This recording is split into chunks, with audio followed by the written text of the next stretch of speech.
From Ignorance to Emptiness. I'd like to take the opportunity to tell you about my own ignorance and doubts, with the realization that we all come from the land of ignorance and doubt, inasmuch as our parents and their ancestors were born with defilements that led them to ignorance as well. There's probably not one of us here who slipped through to be born in the land of intelligence and freedom from doubt. This being the case, we must all be subject to doubts. Each of us, before starting the practice and in the beginning stages of the practice, is sure to suffer from ignorance and doubt, as these are the factors that lead to the states of becoming and birth into which all living beings are born. When we lay the groundwork for practice, we don't have enough starting capital for an intelligence to take the lead in every situation, so ignorance is sure to find an opening to take the lead. If we have never trained our intelligence to show us the way, the ignorance that holds the upper hand in the heart is sure to drag us in the wrong direction as a matter of course. In the beginning of my own training, I felt doubts about whether the teachings of the Buddha, both the practices to be followed and the results to be obtained, were as complete as he said they were. This was an uncertainty that ran deep in my heart during the period in which I was debating whether or not to practice for the really high levels of Dhamma, or, to put it succinctly, for the sake of Nibbana. Before I considered practicing for the sake of Nibbana, these doubts hardly ever occurred to me, probably because I hadn't yet aimed my compass in that direction. But after I ordained and studied the Dhamma, and especially the life of the Buddha, which was the story of his great renunciation leading to his attainment of the paths, the fruitions, and Nibbana, and then the lives of the noble disciples who, having heard the Dhamma from the Buddha, went off to practice in various places until they too gained enlightenment, becoming witnesses to the truth of the Buddha and his teachings. When I had studied to this point, I felt a sense of faith and conviction, and wanted to train myself to be like them. But how was I to follow the training that would make me like them? Would the training, in other words the practice that would lead the heart to awaken to the higher levels of Dhamma like the Buddha and his disciples, still produce the same sort of results? Or would it be fruitless and merely lead to pointless hardship for those who practiced it? Would it still give the full results in line with the Buddha's well-taught teachings? That was my primary doubt. But as for believing in the Buddha's enlightenment and that of his disciples, of this I was fully convinced, as far as an ordinary person can be.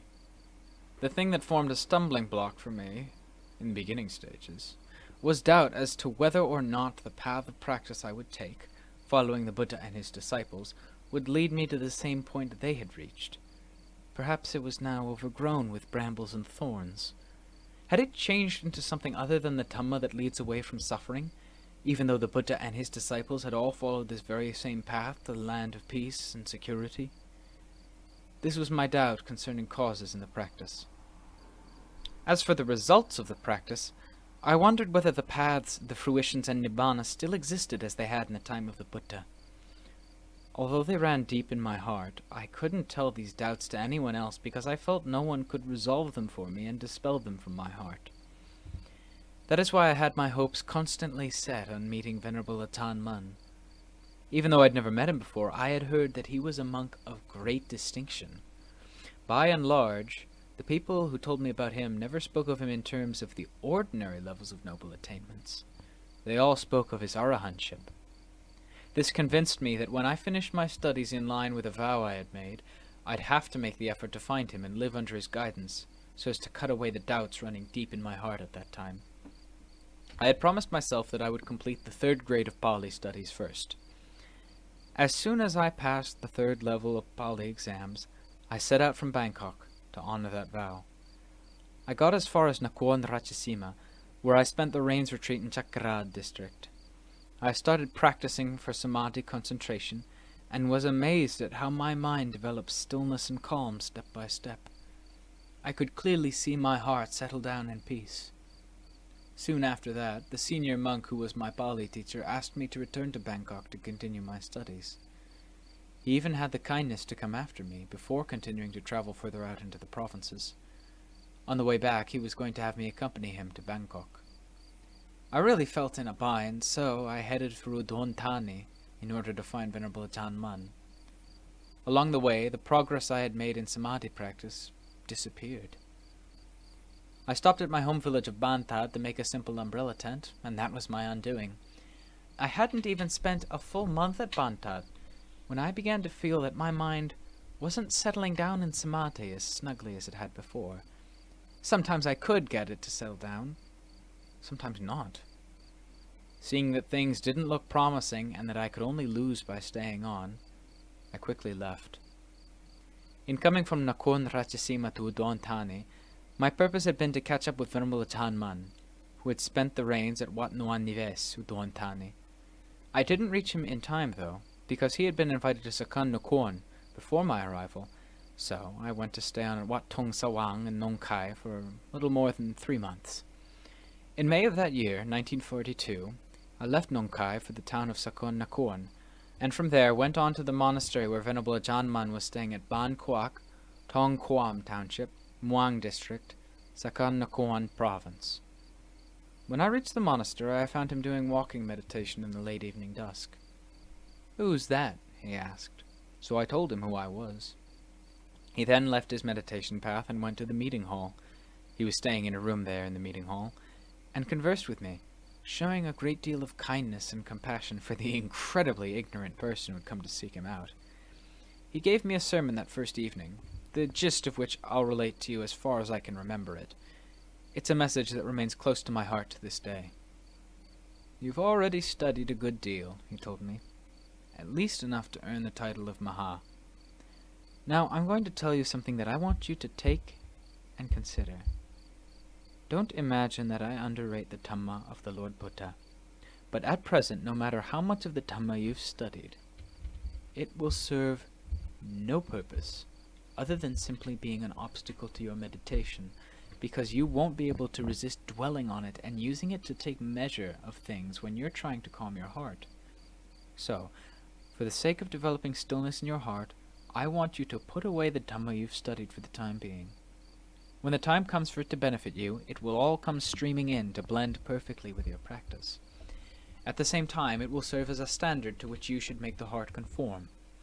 But for the time being, I don't want you to concern yourself with the Dhamma you've studied at all. When you make the mind still, or investigate with wisdom, I want you first to restrict yourself to the sphere of the body. All of the Dhamma in the texts points to the body and the mind. But the mind doesn't yet have any firm evidence, and so it can't take the Dhamma learned from the texts and put it to good use. Your mind is fixated on theory in a manner that doesn't truly reflect the way of the Lord Buddha. The Dhamma will be compared with the theory you've memorized, leading you to speculate to the point where you become a person with no solid foundation. I want you to take what I've said and think it over. If you set your mind on the practice without retreating, the day will come when these words of mine will impress themselves on your heart."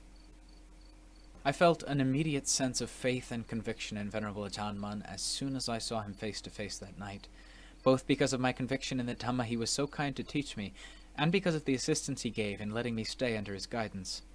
When staying with him, I felt a sense of contentment hard to describe, but also with a stupidity on my own part hard to describe as well. He himself was very kind, helping me with Dhamma every time I went to see him. When I first went to stay with Venerable Ajaan Mahā, my meditation practice was constantly up and down. For a long time my heart was reluctant to settle down firmly.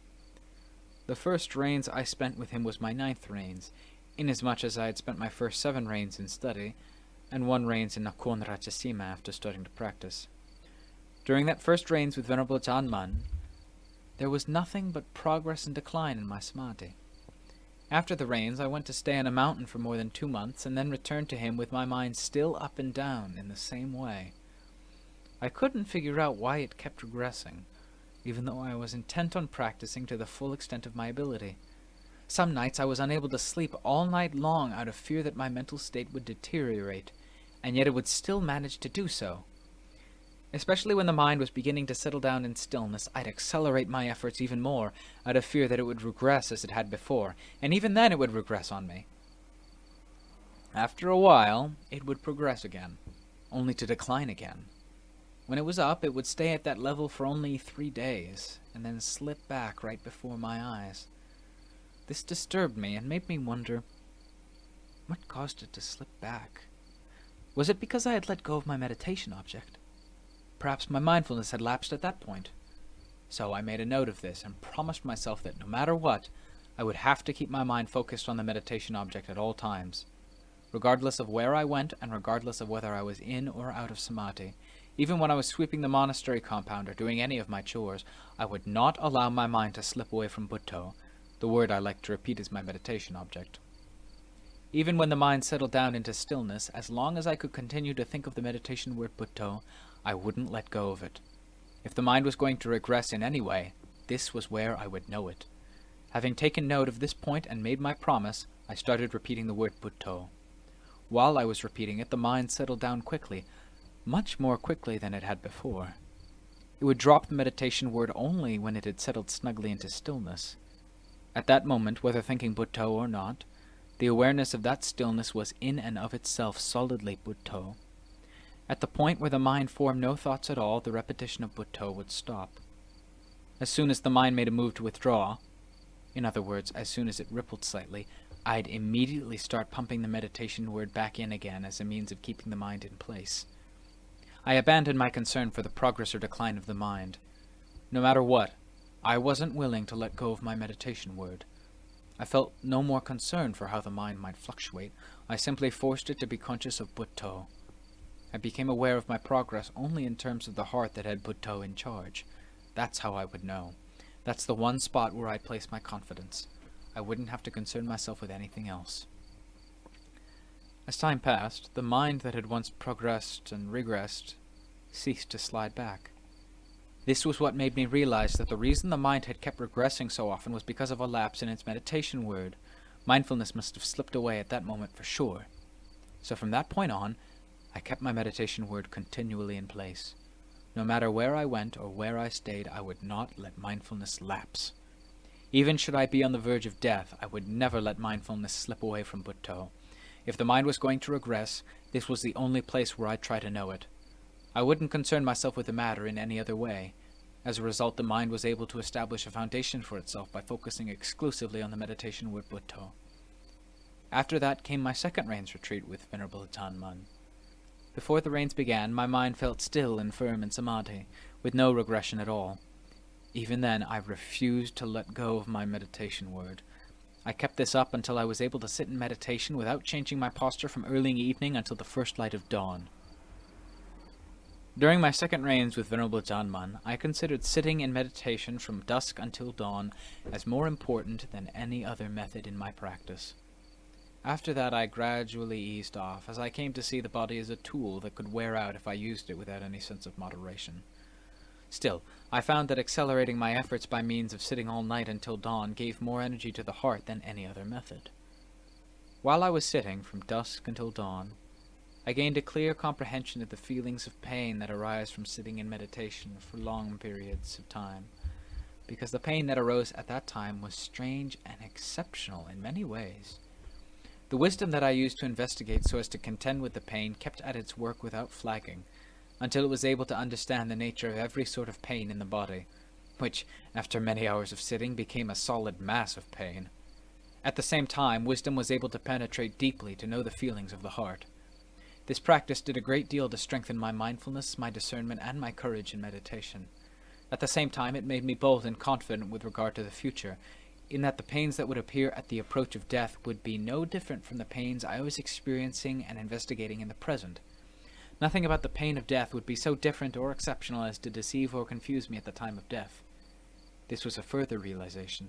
As soon as wisdom had fully comprehended the pain, the pain disappeared instantly, and the mind settled down into total stillness. When the mind settles down into total stillness, you could say that the mind is empty, but it's only empty in samadhi. When the mind withdraws from samadhi, the emptiness disappears. From there, the mind resumes its investigations and continues with them until it gains expertise in the proper use of samadhi. Once samadhi is strong, wisdom steps up its investigation of the various aspects of the body until it sees them all clearly and can remove its attachments concerning the body once and for all. At that point, the mind begins to be progressively more empty, but it doesn't yet display a complete emptiness. As long as it hasn't gained total proficiency, images will still appear within it as mental pictures. The images within the heart then begin to fade day by day, until finally they are gone. No mental images appear either inside or outside the heart. This is called an empty mind. This kind of emptiness is the inherent emptiness of the mind that has reached its own level. It's not the same as the emptiness of samadhi. The emptiness of samadhi lasts only as long as we sit in samadhi, but when the mind lets go of the body, because of the power of its mindfulness and wisdom that are fully alert to the internal images, this is called the emptiness of the mind on its own level.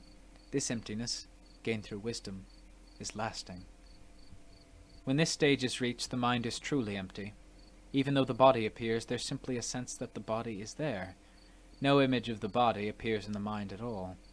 Emptiness of this sort is said to be empty on the level of the mind, and it's constantly empty like this, at all times. If this emptiness is Nibbāna, it's the Nibbāna of that particular meditator or of that stage of the mind, but it's not yet the Nibbāna of the Buddha. If someone were to take the emptiness of samadhi for Nibbāna, it would simply be the Nibbāna of that particular meditator's samadhi. Why is it that these two sorts of emptiness aren't the emptiness of the Buddha's Nibbāna? Because the mind empty in samadhi is unavoidably satisfied with and attached to its samadhi. The mind empty in line with its own level is likewise unavoidably absorbed in and attached to that sort of emptiness. The mind must then take that level of emptiness as its object until it passes beyond it. Anyone who calls this emptiness Nibbāna is actually attached to this emptiness without realizing it. When attachment is involved, how can this sort of emptiness be Nibbāna?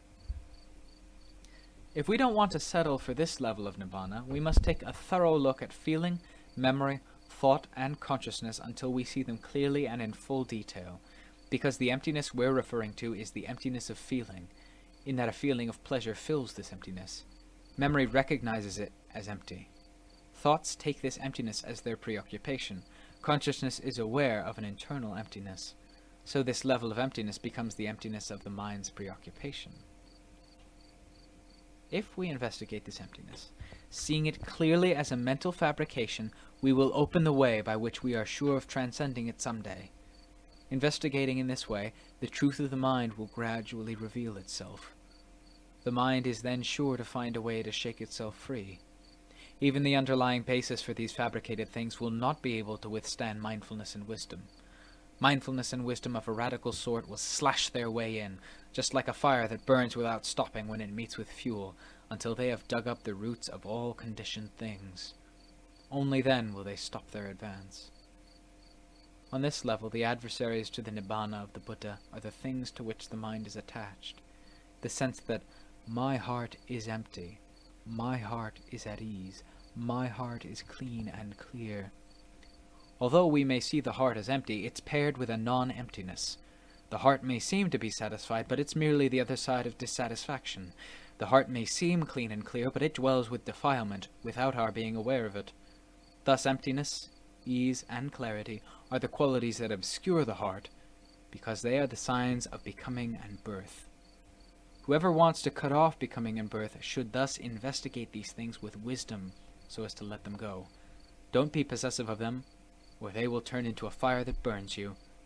When your wisdom digs down into these three lords of becoming as they appear, you will come to the central hub of becoming and birth, and it will disintegrate from the heart the moment wisdom reaches the foundation on which it is based. The ultimate form of emptiness arises when those factors are ended through the power of wisdom. No signs of any conventional reality will appear in that emptiness at all. It is an emptiness different from the other forms of emptiness we have passed through. Whether that emptiness can be called the emptiness of the Buddha or whose emptiness it is, I'm afraid I can't say. Other than that, it's an emptiness that each meditator can know directly only for him or herself alone. The ultimate emptiness has no time or season. It's absolutely timeless. The emptiness of samadhi can fluctuate and change. The emptiness of the formless or imageless level, which serves as our path, can change or be transcended. But this emptiness exclusively within oneself doesn't change, because there is no self within this emptiness, and no sense that this emptiness is oneself. There is simply the knowledge and vision of things as they are, seeing this emptiness in line with its natural principles as they actually are, and seeing all phenomena as they actually are. Even moral virtue, samadhi, and wisdom, the qualities we use to straighten out the heart, are realized for what they are and let go in line with their true nature. Nothing at all remains lurking in the nature of this final stage of emptiness. Please reflect on these three kinds of emptiness and try to attain them in your practice, especially the last form of emptiness, which is emptiness in the principles of nature, beyond the range where any other person or any conventional reality can become involved with it ever again. Our doubts, ranging from the beginning levels of the Dhamma to this ultimate emptiness, will finally be resolved, with our own knowledge and vision acting as judge.